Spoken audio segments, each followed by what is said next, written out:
Thank you, Madam Speaker. Madam Speaker, as Minister of Economy, I rise to provide my right of reply to the 2017-2018 national budget.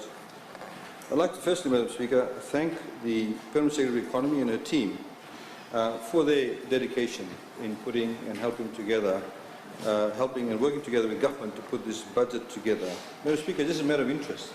The average age of the people in the team, including from Turkey, is around about 35 to 40 years old.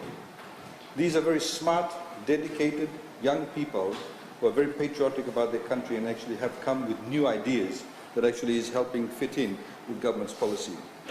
Madam Speaker, I'd also like to take this opportunity to thank the Honourable Prime Minister for his decisive leadership, because none of this can be done.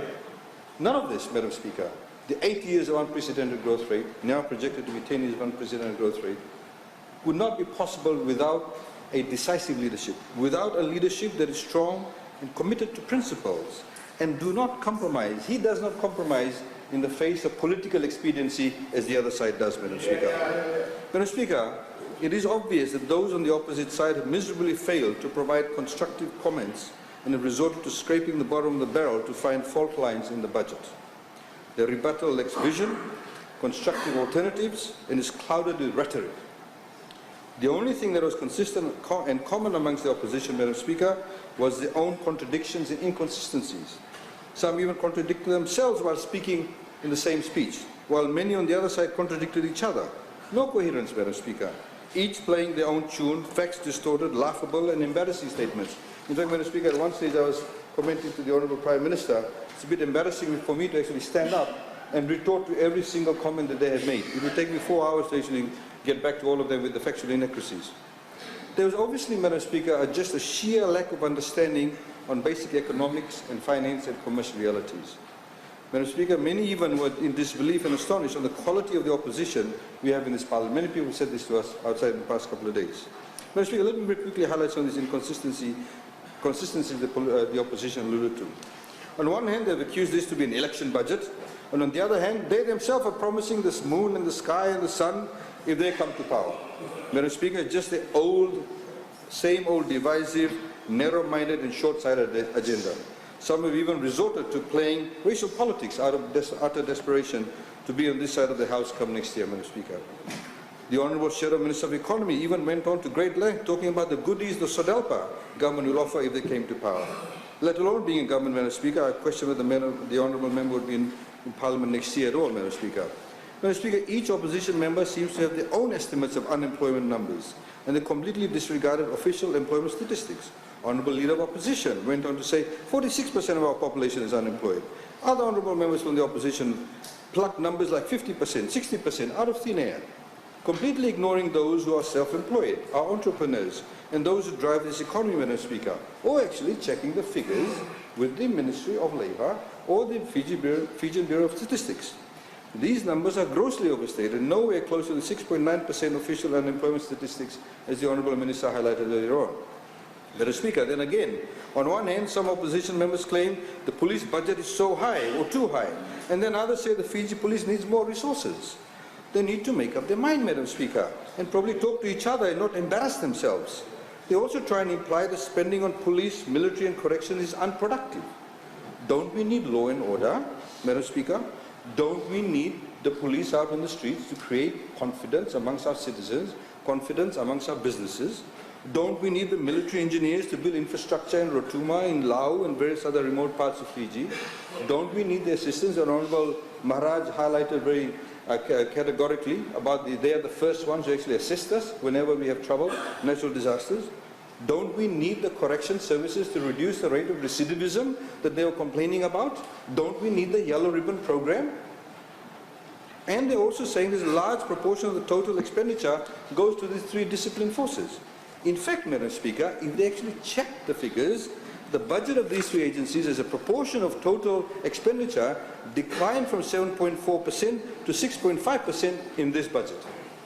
2016-2017, if you compare that to 2017-2018, it's actually declined to 6.5% of total budget. Madam Speaker, they completely seem to misunderstand our tax regime, which is embedded on the principles of fairness, equity and simplicity. Madam Speaker, they claim our tax system is complicated and ridiculous assertion that we are overtaxing the economy. We, in fact, Madam Speaker, have one of the lowest tax rates in the southern region. Honorable Nawekula talks about it, said, I look there and I look there, maybe he needs to look in the center. This, unfortunately, Madam Speaker, has led to a very deplorable contribution from the opposition in respect to the budget, Madam Speaker.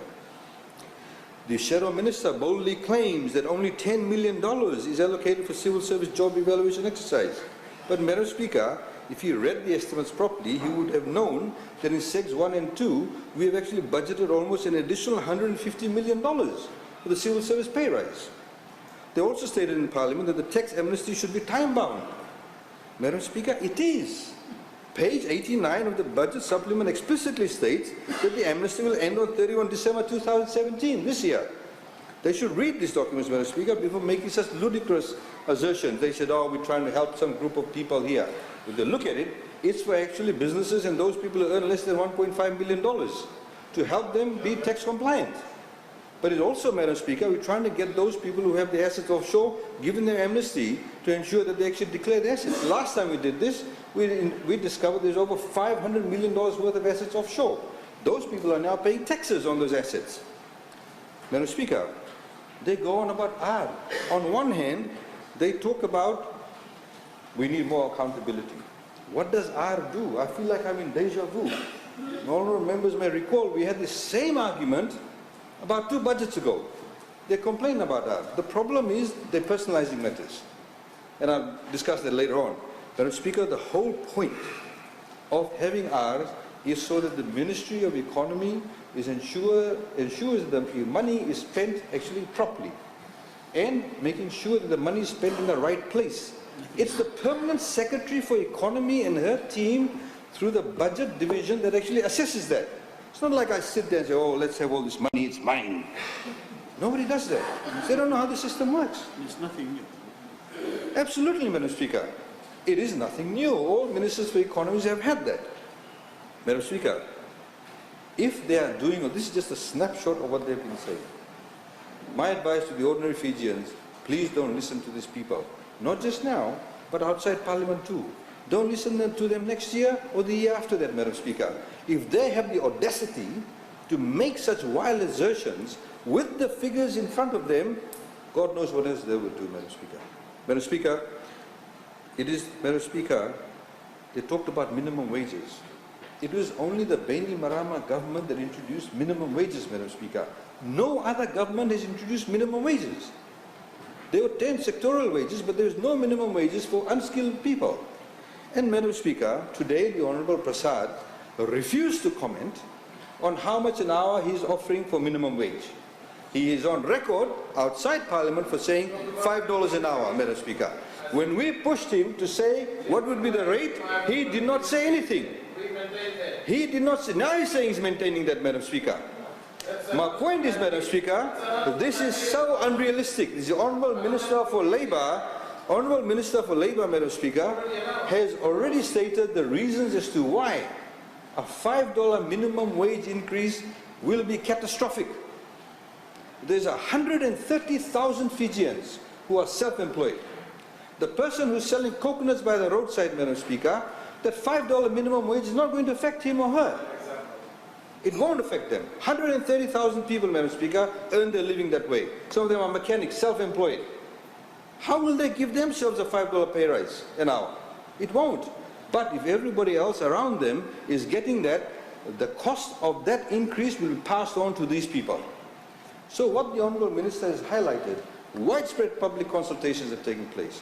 We have an expert who's actually looked at this. He's also taken into consideration all the other necessary inputs that government has to ensure that those people, low-income families, actually are able to get particular assistance. Free education, access to electricity, water, subsidized electricity, access to subsidized bus fares, free medicine. All of these need to be taken into account to ensure that we are able to have people living on decent incomes, Madam Speaker.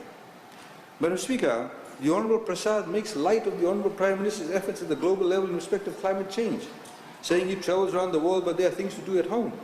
Well, Madam Speaker, this comment shows absolute ignorance about climate change, its impact and its lack of respect for borders. Climate change does not respect borders, Madam Speaker. It is a global issue. It is a phenomenon that has put us at the cold face of climate change. Instead of making light of it, Madam Speaker, he should be, if he was patriotic, be proud of this amazing feat of our country. We all in this House, in this Parliament, should be proud of the fact that we have a country the size of Fiji, less than 900,000 people, Madam Speaker, having the presidency of COP23, having the co-chairman of the Oceans Conference, Madam Speaker. It shows, Madam Speaker, that Honourable Prasad will not in his lifetime be able to achieve what the Honourable Prime Minister has achieved, Madam Speaker. There is no way, none of them in fact can achieve that, Madam Speaker. No way. Madam Speaker, as I have said, if I were to highlight consistently all the inconsistencies, all the contradictions, all the absurdities and the confusion the opposition members have said, Madam Speaker, it will take me hours. Madam Speaker, you know, the Honourable Prime Minister quoted Bill Clinton, the former president of USA, who when asked about the key to political success, he said, "It's the economy, stupid." Madam Speaker, I'm sure if he were asked, what's the key to proper budget analysis, he would say, "It's the figures, stupid." That's what he would have said, Madam Speaker. The opposition, Madam Speaker, has put on a comical performance, which has turned out to be a Greek tragedy, as I've said in this Parliament before. With the frequency of these contradictions by those on the opposite, we should now in literature discourse, Madam Speaker, refer to as the Slow Delpa Federation tragedy. Slow Delpa, not so Delpa, but Slow Delpa. Madam Speaker, let me move on to the other pertinent issues. On our focus on the budget, Madam Speaker, the 2017-2018 budget builds on the philosophy of the Fiji First government in ensuring inclusive and enduring development. That's why we're investing almost $1 billion in the education sector, Madam Speaker, to enhance the democratic dividend, to invest in our youths of this country. We care about our youth, Madam Speaker, because they are our future. They are 69.4% of the total population. They are the ones, Madam Speaker, who will provide us with an impetus in the, not just in the civil service, but throughout our country in terms of providing the intellectual input, Madam Speaker. We are continuing with our investments in improving our roads, bridges, jetties. We are improving local capacity and also internal capacity. For example, with FRA, if you look at the budget figures, they'll see how we're actually giving them more money to build more local capacity. Ensuring knowledge transfer, more opportunities to local and building resilience. We're improving airline connectivity, incentivizing investment in the inter-island shipping. We have introduced a whole package to encourage more investment in public transportation. For new buses, taxis, minibuses and carriers. We've reduced duties, long tenure permits for up to 15 years for buses and 10 years for taxis. Honourable Chan would know this, as to how critical this is. The fact that they can now use those permits to be able to mortgage it, to be able to sell it, it will provide a new level of commercial and financial incentive for those holders of these permits, Madam Speaker. The lifting up of the freeze, Madam Speaker, of course, as highlighted by the Honourable Minister, will be based on a quota system. But it also, Madam Speaker, we are saying now, those people who provide public service transportation will be able to get a 5% interest rate for those who come from smaller enterprises, Madam Speaker. This removing of the bureaucracy, unshackling of these impetuses, of these impediments, Madam Speaker, will provide new commercial potential for all his businesses, including Honourable Chan and all his members in the Fiji Bus Operators Association, Madam Speaker. Madam Speaker, we are, through many of our organizations, through AFL, we are going to extend the runway in Taviuni. We are working behind the scenes. We're going to put night lights in Lambasa, Madam Speaker. All of that is being done. It's not reflected in the budget because AFL is doing it. It's now going to pay us a dividend of $43 million. Unheard of.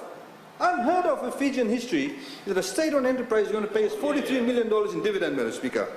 Madam Speaker, we are not only investing in building physical connectivity, but we are mobilizing our resources to connect Fijians digitally, to expand our broadband capacity, to give every Fijian access to internet and digital television. Honourable Numatawalu, when you mentioned that, Honourable Vande was saying, debt. Madam Speaker, we are investing to ensure that the people in Vanuatu get a 100% increase in the access to internet speeds. It will create jobs. It will give them connectivity. We are investing more towards building better health facilities, improved services through hiring of more qualified doctors, nurses, specialists, increasing the teacher-student ratio. Madam Speaker, we have built an effective system of social protection that ensures that our vulnerable, our youth, our disabled, our women, elderly, those on the fringe of society are well protected. We have raised those allowances in this budget, Madam Speaker, because we want to give them greater choice, to truly empower them, Madam Speaker. We've raised the income tax threshold to reduce duties on number of products, raised the minimum wage, increased allowances for tertiary students, doubled the social pension allowances, increased pensions, expanded the electricity subsidy, continuing free education, free water, free bus fare, free medicine, access to justice and legal aid, Madam Speaker. And yet, Madam Speaker, the opposition is in denial. claiming that the budget is inclined towards only the elite and the rich. The budget very clearly, Madam Speaker, and systematically sets out the targeted policies and programs intended to uplift the lives of the ordinary Fijians so everyone can share the prosperity, Madam Speaker. Madam Speaker, we've eliminated the deficit of confidence which inhibited investments, and that's why we see more confidence, more optimism and investments by the private sector, both by domestic and foreign companies, Madam Speaker. Inequality, Madam Speaker, has dropped. The Gini coefficient shows that. Independent study shows that inequality in Fiji has dropped. We are only one of the 5 or 7 countries in the entire Asia-Pacific region where inequality has dropped. Poverty levels have dropped, Madam Speaker, also. And the new census will show that it has dropped further, Madam Speaker. Madam Speaker, the Shadow Minister characterizes Fiji's economic growth as weak and fragile. However, he completely ignores the fact, in even external verifications, that we are in a period of the strongest and longest period of economic expansion never seen before. Something that neither the SVT government nor the SDL government came close to achieving, Madam Speaker. Madam Speaker, our economy is not a roller coaster in slow motion, but in fact is like a train in full steam. Madam Speaker, I am surprised at the audacity of Honourable Prasad's claims that this government lacks vision and an economic plan. It is suggesting, Madam Speaker, that the economic growth is ordinary. As an economist, you should know the economies just don't grow themselves. The government has created a conducive environment with enabling policies and reforms that has brought the economy to where it is today, Madam Speaker. Madam Speaker, like the rest of the opposition, the learned member is also in denial of this, Madam Speaker. Madam Speaker, they make a lot of song and dance about debt. Let me explain debt to them, Madam Speaker. The Honourable Shadow Minister blatantly misled Parliament, saying that this government has added $5.2 billion to Fiji's national debt. Like the mention by the Honourable Member, who is of course what I call the Johnny-come-lately to the sugarcane industry, he got the sugar mills wrong. Rarawai is still open, Penang is closed, Madam Speaker. The Honourable Member seems to have lost his way in the budget numbers too. We expected him, Madam Speaker, to be a lot more robust in terms of scrutinising the figures himself, given that he's an accountant, I understand. Madam Speaker, the truth is this. The current debt level is around $4.7 billion, Fijian dollars. The truth is that we inherited a debt of $2.9 billion at the end of 2006. The truth is that this government is also repaying the debt of previous governments. And, Madam Speaker, it is beyond the comprehension of the opposition that a dollar borrowed 10 or 20 years ago is not the same as $1 today. So the $2.9 billion of the debt we inherited is equivalent to almost $4 billion in present value terms. We need to compare apples with apples, Madam Speaker. And this is beyond, of course, I understand, the intellectual aptitude of the opposition. To further illustrate this point, Madam Speaker, the then SVT government borrowed $209.1 million to bail out the National Bank of Fiji, NBF as we knew it, in 1996 and 1997. This money borrowed in today's prices, Madam Speaker, is almost $415 million. I repeat, Madam Speaker, $415 million purely because of mismanagement. Apart from this, the interest paid in today's value terms total $200 million. Madam Speaker, the total cost of this NBF saga cost the country a staggering $615 million in today's terms, Madam Speaker. And we expect, Madam Speaker, and the opposition expects, Madam Speaker, our Sodelpa government, under the same leader, who was the leader in SVT when NBF collapsed, to lead Fiji to a brighter future, to lead Fiji to financial accountability. Madam Speaker, I'm sure all Fijians are much smarter than what they're proposing, Madam Speaker. Under the leadership, Madam Speaker, of the former SVT Prime Minister, Sitiveni Rambuka, now leader of Sodelpa, Madam Speaker, we lost our only national bank. Under this Prime Minister, Madam Speaker, we have regained our Fijian-owned bank. HFC, Madam Speaker. That is the difference, Madam Speaker. That is the marked difference. Madam Speaker, let us now talk about the quality of government spending. Unlike the past governments, we are borrowing to build, to raise our productive capacity, to unlock our potential, to ensure inclusive and sustainable growth. To illustrate this, Madam Speaker, the total amount spent by previous governments on capital expenditure for the 26-year period from 1980 to 2006 was $3.5 billion. However, Madam Speaker, we have spent more than twice this amount, or in excess of $7 billion in the last 10 years. Madam Speaker, had we spent the same amount in capital expenditure as a proportion, we would have repaid most of the debt. Yes, Madam Speaker, we would have repaid most of the debt. But as we said, Madam Speaker, we are borrowing to build. We are building roads and bridges where no previous governments did. We are spending more on education, in the future of the country. We are spending more on health, more on social protection. We are spending more on the people of Fiji because we care about them, Madam Speaker.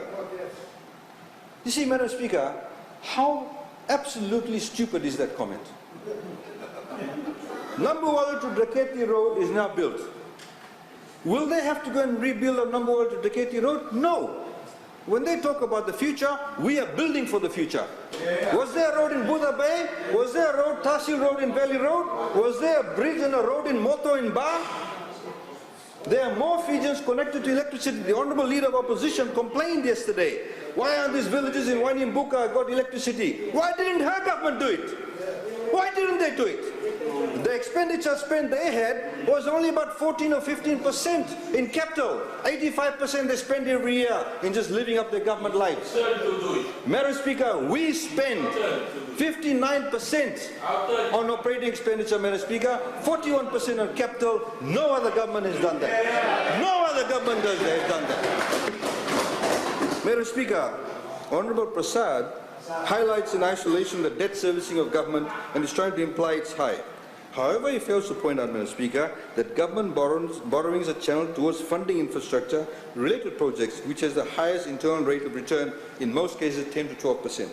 As an economist, you should understand that the induced economic impact is much higher. Like, as I said, Madam Speaker, our investment Numberwala to Draketi, where the Honourable Member actually comes from. Madam Speaker, as we have said before, and we will remind the Parliament again, there is nothing wrong with borrowing for the purpose of building for the future. Just like we borrow to buy or build a home, we are building for a stronger future, Madam Speaker. If we build now, they have to build less in the future. Madam Speaker, a lot of our capital expenditure is also due to neglect of past governments. We'll say this again. Both the SVT and SDL governments spend less than an average of 15% on capital expenditure. Honourable Lalam Balawu said, I don't know what the AG is talking about this expenditure mix. This is what it is. In contrast, Madam Speaker, as I've said, we've raised the bar and increased capital expenditure to 40%. We've now borrowed to fund our operating expenditure. Madam Speaker, if the previous governments had spent 20% of the expenditure on capital, we would not be required to spend what we are spending now, Madam Speaker. Given the past record in managing the economy and the debt, Madam Speaker, can we trust them to build for the future of this country? It's a resounding no. Resounding no, Madam Speaker. The proof is, as they say, in the eating of the pudding. Madam Speaker, that's why we're investing now, so that our future generations do not need to build 4-lane roads. They do not need to have more water projects because we are doing it now. Madam Speaker, all of these things have been done now for the future. Madam Speaker, the most preposterous comment came from the Shadow Minister for Economy when he asked, why is this government borrowing if we are having an operating surplus? Madam Speaker, to protect his dignity, I'm not going to respond to that, but I'll have a chat with him afterwards so I can explain to him in very minute detail as to how it all works. Madam Speaker, there is another important point about debt which I would like to clarify. The benchmark on whether borrowing is sustainable or not is based on your capacity to repay. You shouldn't just look at the nominal debt number, which the opposition is too obsessed with. It has to be assessed in line with the income, and for a country, it's your GDP. In this regard, Madam Speaker, our debt is more than sustainable compared to 2006.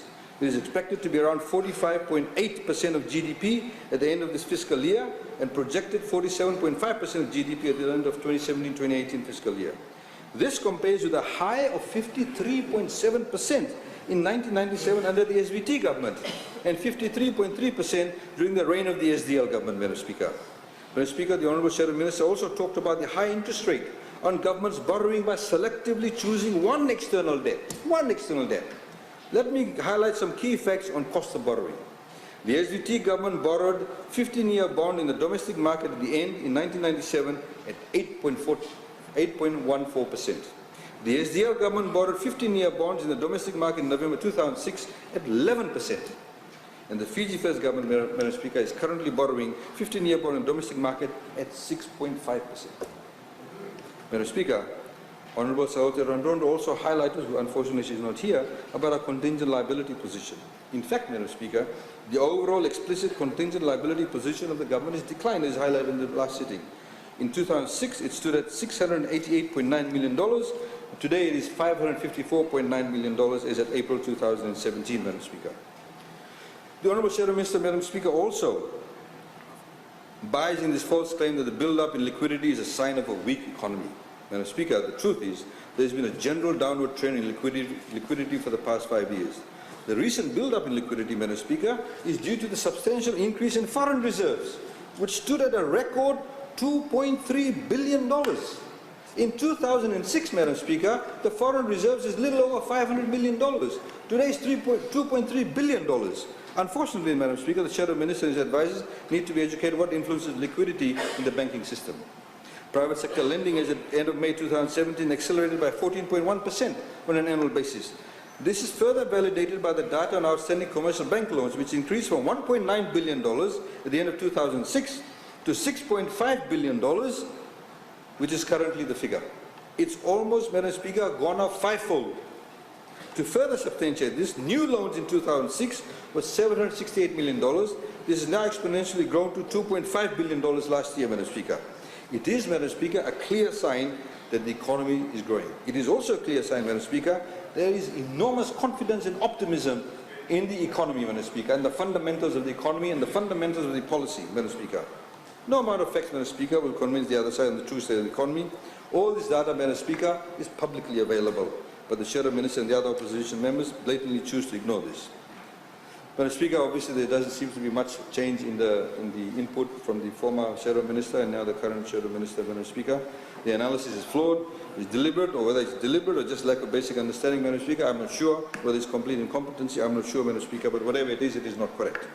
Madam Speaker, prudent management of the economy means that monetary policy can support the economy. This means that inflation is maintained at low and stable rates and foreign reserves are more than adequate. The Reserve Bank can adopt a monetary policy stance that supports economic growth by influencing the lending rates charged to borrowers. In this regard, Madam Speaker, let me highlight to the Honourable Shadow Minister and his colleague on the other side of the House, the lending rates under the Bainimarama government and the Fiji First government has been the lowest on record. Madam Speaker, just by comparison, during the reign of the SBT government between 1992 and 1999, the weighted average commercial lending rate was around 11% per annum. In fact, it was as high as 12.46% in 1992. Under the SDL government, lending rates declined and was 7.9%. Madam Speaker, lending rates have declined since we have been in government. The weighted average lending is currently now 5.8%, Madam Speaker, and that is approximately half of what it was under the SBT government and under the new SODELPA leader, Madam Speaker.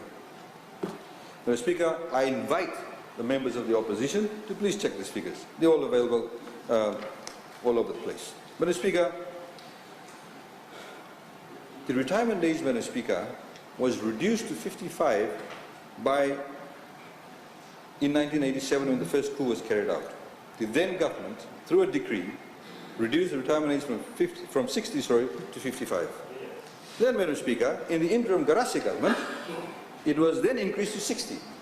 And Madam Speaker, if you go behind the scenes, Honourable Prasad, if he's going to be honest about this, would know why it was done.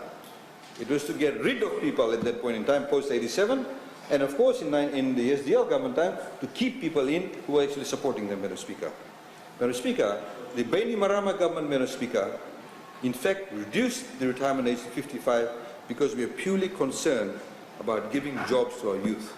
We are purely concerned about getting the right level of intellectual input, about getting new ideas into the system, Madam Speaker. A number of the members from this side of the House, Madam Speaker, have actually spoken about the need for professional civil service, Madam Speaker. I do not want to elaborate too much on that, however, Madam Speaker, one does not have to be a rocket scientist, however, to know that if the retirement age is increased, there will be hardly any new jobs in the public service for the next 5 years. This means that the youth who are leaders of tomorrow will find it tough to find decent employment in the civil service after graduating from tertiary institutions.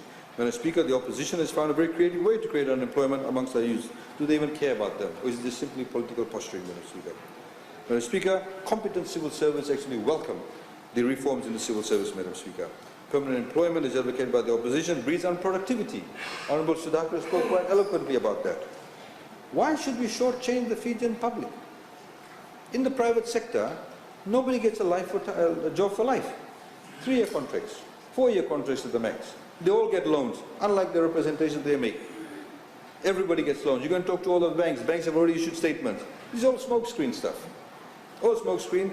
They are simply only concerned about getting their votes. We are simply concerned about, Madam Speaker, ensuring that the ordinary Fijian people get better services. We are, Madam Speaker, concerned about getting the right level of intellectual input, smart people. People who can work hard, within the civil service. Give me ideas as to how to move our country forward, Madam Speaker. Madam Speaker, the opposition has weaved a web of confusion around the civil service reform simply because we pulled the rug from under their feet, including the trade unions, Madam Speaker. As I've said before in this Parliament, Madam Speaker, the trade unions in Fiji are simply driven by the public service, the public sector businesses. If you look at where are the trade unions mainly functioning, they're in state-owned enterprises or the government civil service. Are they out there trying to protect the rights of those workers who work as retail shop assistants? Are they there actively trying to protect the rights of the security guards?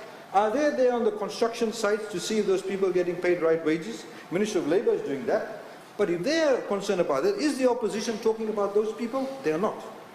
They are not.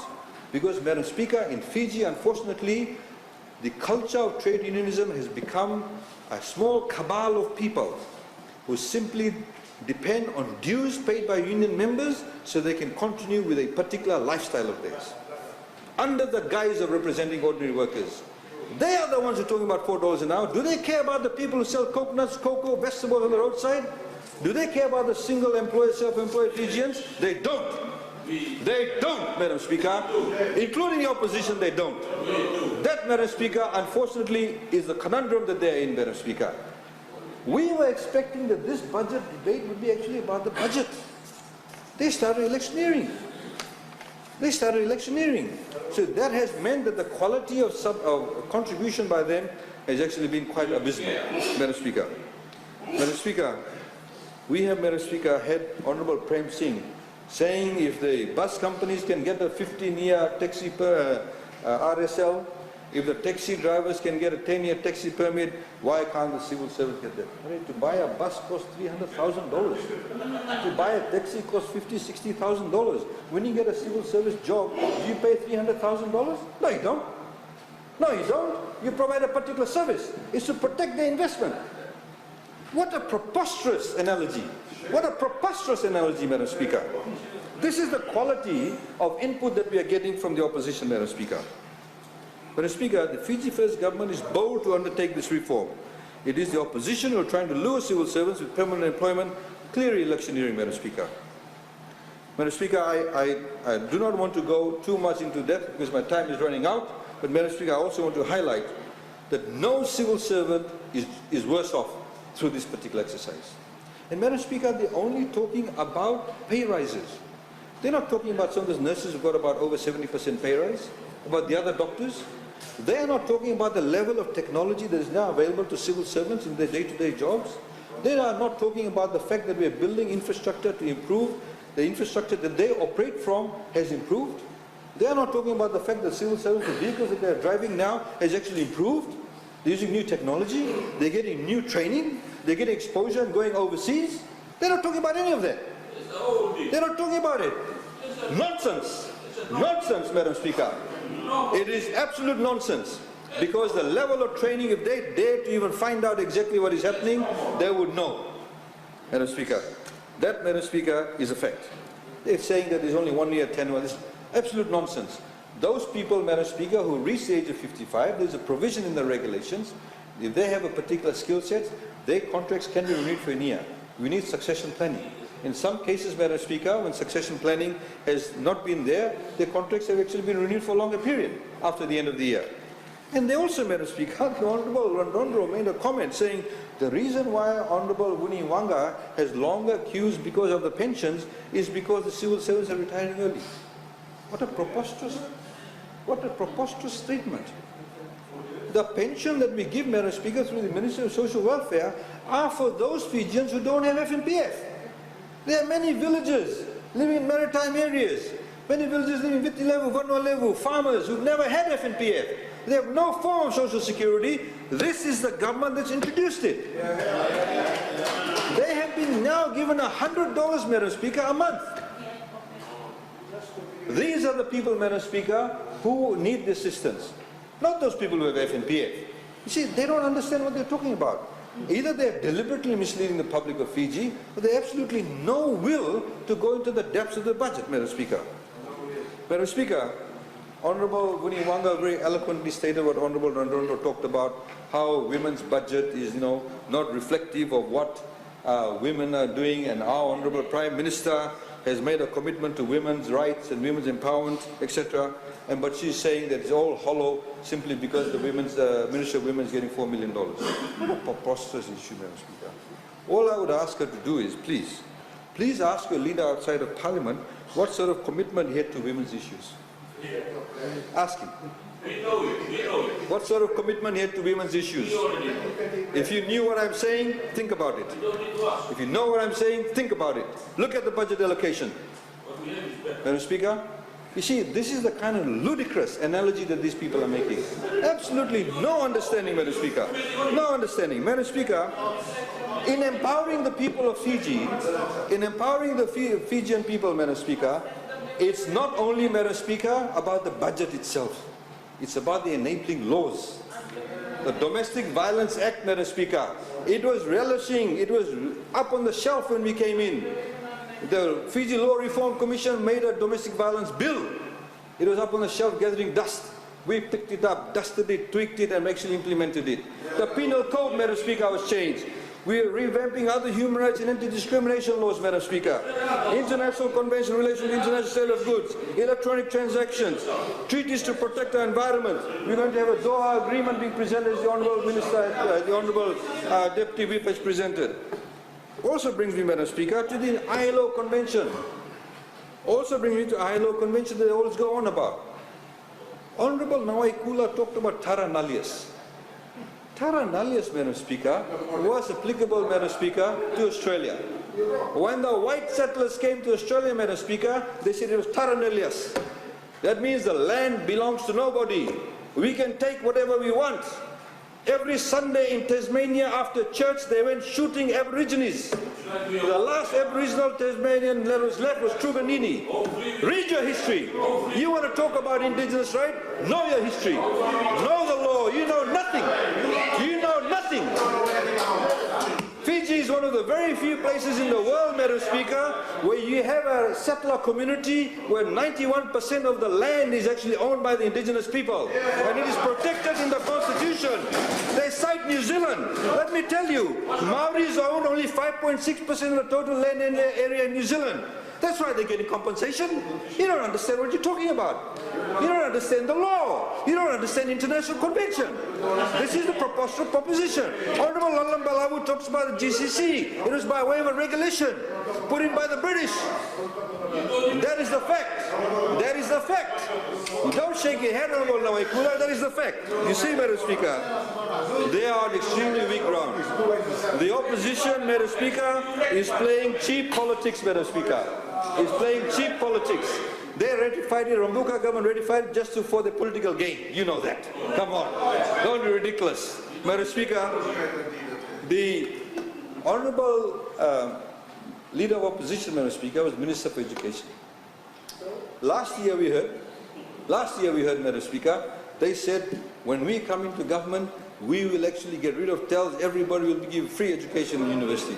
Today and yesterday, one of them said, when we come into government, we'll review it. Because I think they're beginning to understand how much it's going to cost. They're beginning to understand how it's going to cost. Why didn't they do it when the Leader of Opposition was Minister for Education? Why didn't they do it then, Madam Speaker? They're playing cheap politics. They are playing cheap politics, Madam Speaker. What is the real intent there? I must say to all the youth in our country, there's one young man sitting there in the gallery who was there in the public consultations. Madam Speaker, do not believe the opposition. Don't trust them, because they are playing with politics. They never thought of this, Madam Speaker. They never thought of this. Nobody talked about it. None of them talked about it. Madam Speaker, do they again want to bring the old ways of old and divisive ways of allocating scholarship on racial lines? They want to do racial lines. So many times there were people on the other side have asked Honourable Minister Reddy. They asked him, what is the ethnic breakdown? What's your obsession with ethnicity? Don't you want to know how many doctors you have? How many engineers you have? How many councillors you have? They are obsessed with ethnicity, Madam Speaker, and I say, when you are obsessed with ethnicity, Madam Speaker, you are unpatriotic. You are unpatriotic to your country because you do not want to build your country. We must build the capacity in our country, Madam Speaker. People need to be appointed on merit. People need to be given scholarship on merit. We need to give people scholarship on merit because of need. Honorable Prasad so many times knows this is a fact, but because of political expediency, he'll never speak out. He'll never speak out. Honorable Nawaikula in the last session before the budget made all these racist comments. Honorable Prasad never spoke out. Honorable Kepa, leader of opposition, when we introduced the Ministry of Economy, so it's going to change from finance to economy, I have, Madam Speaker. Who stood up first?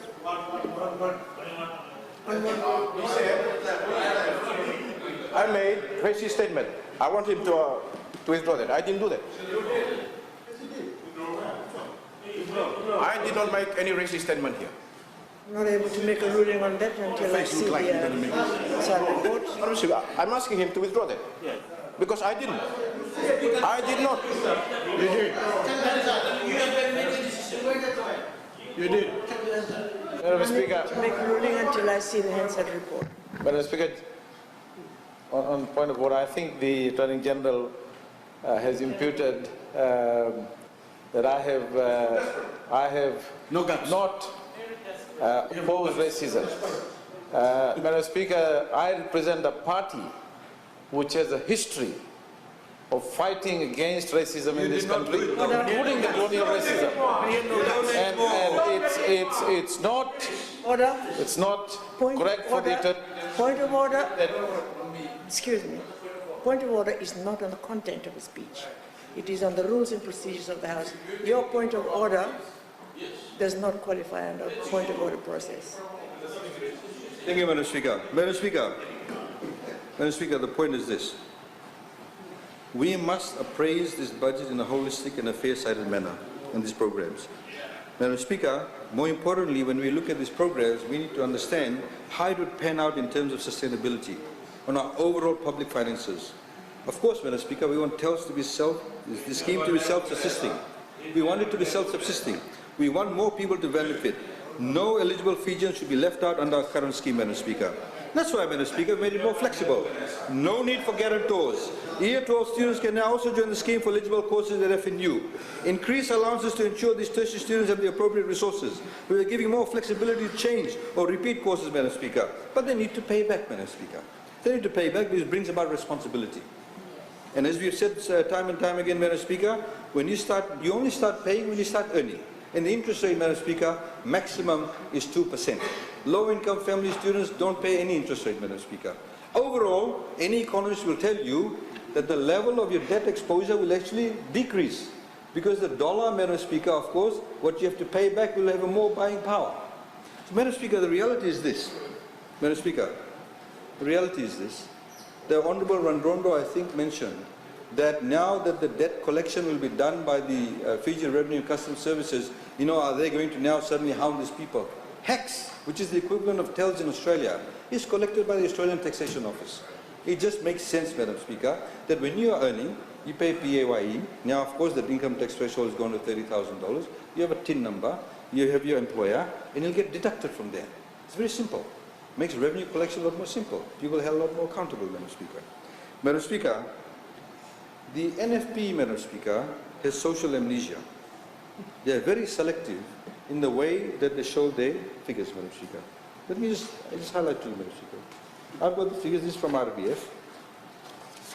The land leases, Madam Speaker, started expiring around about 1997. And Madam Speaker, there was something like 20,000 cane farmers, registered cane farmers.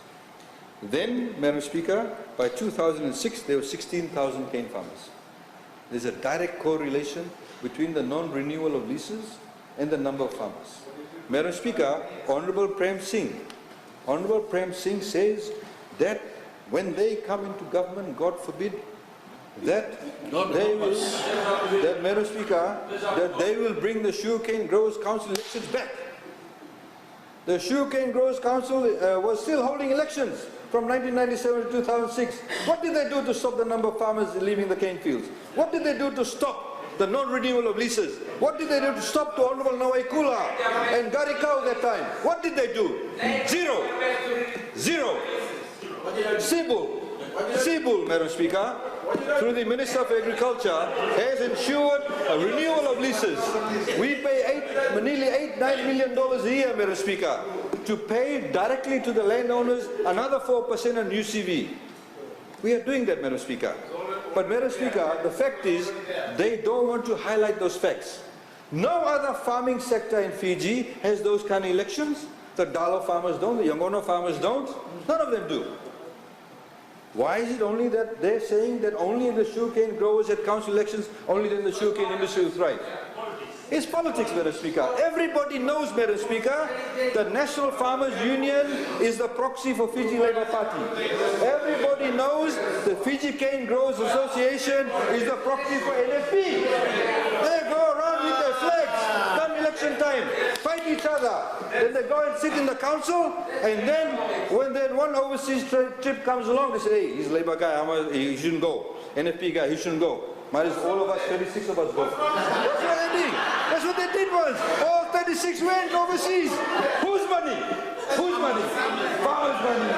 Farmers' money. This government is paying for the running of the council. This government is subsidizing that cost, Madam Speaker. That is the reality. That, Madam Speaker, is the reality, Madam Speaker. Madam Speaker, they say $100 per tonne. We say reduce the cost for the input. Cost input, Madam Speaker. Madam Speaker, you see, this is an economist. You see, this is an economist. An economist, Madam Speaker, who claims to be an economist, knowing full well that we are getting off the EU subsidy, knowing full well that we'll be influenced by world commodity prices, but still saying give $100 per tonne. When the world commodity prices falls to say $50 a tonne, who's going to pay the $50? Who's going to pay the $50? And if people certainly does not have the money, Madam Speaker, this is the point. The point is, we have met farmers, we have spoken to them, and they have said to us, we know that these people are trying to delude us. They know that, Madam Speaker. I was in White Level, Mombasa. I know the story. I know the shenanigans. Madam Speaker, Madam Speaker, no. They do that with you. They do that with you, actually. Madam Speaker, with reference to the support for non-sugar sector, Madam Speaker, if the opposition, the Honourable Minister of Agriculture had highlighted and dissected the budget estimates, they realised that the government is actually providing more funds to the sector, as discussed by the Honourable Minister, Madam Speaker. The land lease policies introduced by Fiji's first government, Madam Speaker, has allowed now for 99-year leases for agricultural purposes. Never done before, Madam Speaker. Crown land is now giving for agricultural purposes 99-year leases. Only the other day, TLTB, for those agricultural students for scholarships who actually done the studies, they've got 99-year leases. Government actually paid for 5 years for the leases and the premiums. They can now go to the bank and actually use that as collateral, get their tractor, get their technology, Madam Speaker. Other farmers can do the same. It will see a huge improvement in the agriculture sector, Madam Speaker.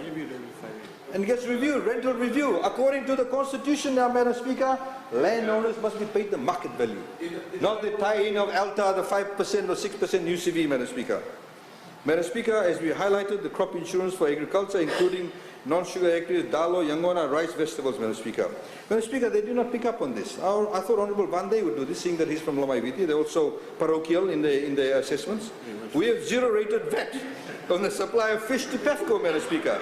And Madam Speaker, those that supply fish to PEFCO are also eligible for 50% export tax deduction. We are also protecting and supporting a local dairy industry, Madam Speaker. The increase in price of dairy products, Madam Speaker, is mainly due to the increase in import prices and not any government policy to hike internationally. They need to go and read the literature. In France, Madam Speaker, in France, pastry shops are closing down because of the increase in the price of butter. They don't want to tell the people that. They're obsessed with this company. They're obsessed with this company, Madam Speaker, because they think there's something there. You've been now 5 years, nothing's there. Nothing's there. No matter how much you do this or do that, nothing will happen, Madam Speaker. No matter how much you try and milk it. They talk about foreign companies. They got it wrong. Honourable Randrondo got it wrong. Please keep quiet. Please keep quiet. Madam Speaker. Madam Speaker. Honourable Randrondo said, by us increasing the tax, the 9 million litre for the tax on the resource tax for water, Madam Speaker, they have said this will actually discourage local water bottlers. Local water bottlers. Madam Speaker, if he understood what he's talking about, this is actually helping them. Because you would realize at the moment, none of the local bottled water companies actually do even more than 3 or 4 million. So now, it used to be 5 million, we've extended it to 9 million. So they actually don't have to pay a tax burden, Madam Speaker. They talk about Natural Waters VT Limited. This company had a 13-year tax holiday, declared losses in all those 13 years. We found they do transfer pricing, Madam Speaker. They were selling to their own company $4 a carton for this whole carton of water, selling to their own company. We are being shortchanged. And then they came along and they said, we want to carry forward our losses. This is the company they want to sit down with and say, let's do a deal. Madam Speaker, we have said not all supermarkets are bandits. We have said some of them. In fact, some of them are talking to us now, telling us on what the others are doing. This is the type of consultations we are taking place. We will, Madam Speaker, go after companies that are ripping off the system. They have to pay the taxes.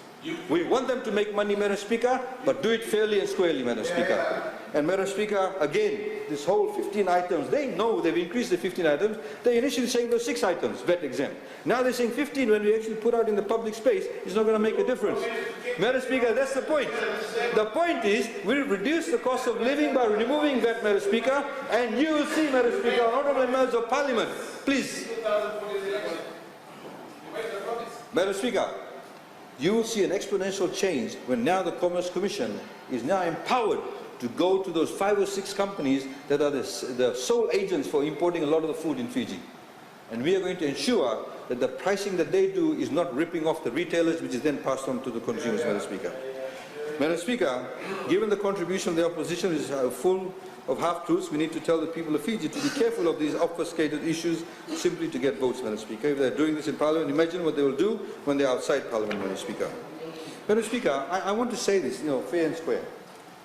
This budget, Madam Speaker, the policies of this government is not being put forward by the Prime Minister because he's Itauke, he's Methodist, he went to the school called RKS, then went to Maris, or he comes from Tailevu, Madam Speaker. This policy is not being forward, nor do I have R because I'm a Muslim and I come from Nandronga, I went to Maris, I have 3 children. Honourable Minister for Agriculture is not doing this because he went to RKS, he come from Tailevu. Honourable Akbar, just because she's from Bayan, a school teacher. Honourable Koralewe Sau, because he's a Navy man. I can go down there, the whole list. We are doing this, Madam Speaker, because we want to improve our country.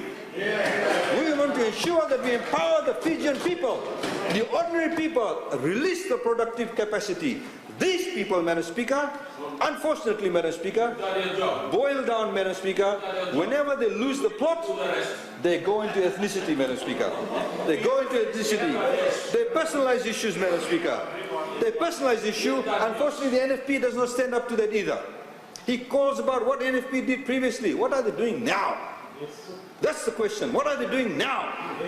Madam Speaker, the reality is, Madam Speaker, Honourable Leader of Opposition, unfortunately she herself fell into that trap. The trap of you, Madam Speaker, I don't respond to her, I already said it.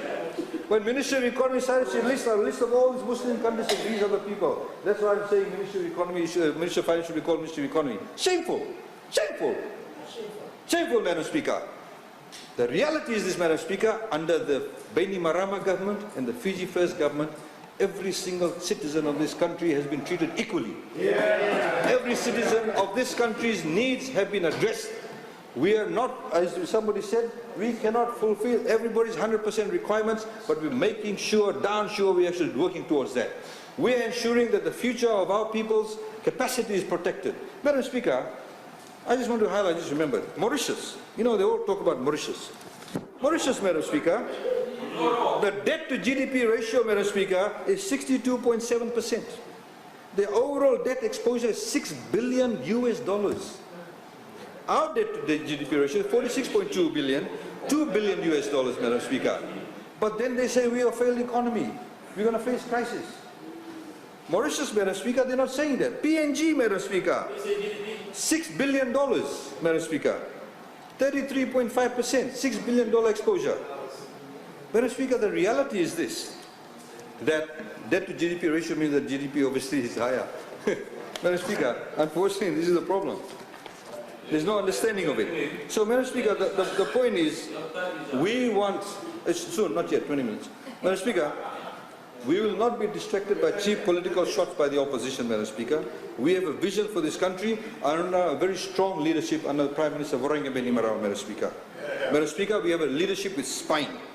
And Madam Speaker, this budget lays the platform for that vision, Madam Speaker.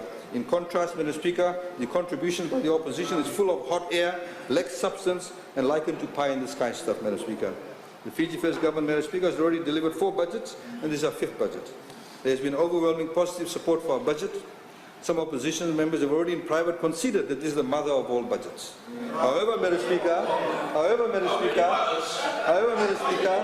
what we are saying, as the Honourable Prime Minister said, these budgets are not one-off, they're building blocks. And it's precisely what is culminated into, Madam Speaker. If they studied this 2 years ago, they would have known this is going to happen. We talked about civil service reform 2 years. And we said we'll do it constructively, we'll do it professionally, we'll do it objectively, and this is the culmination of that, Madam Speaker.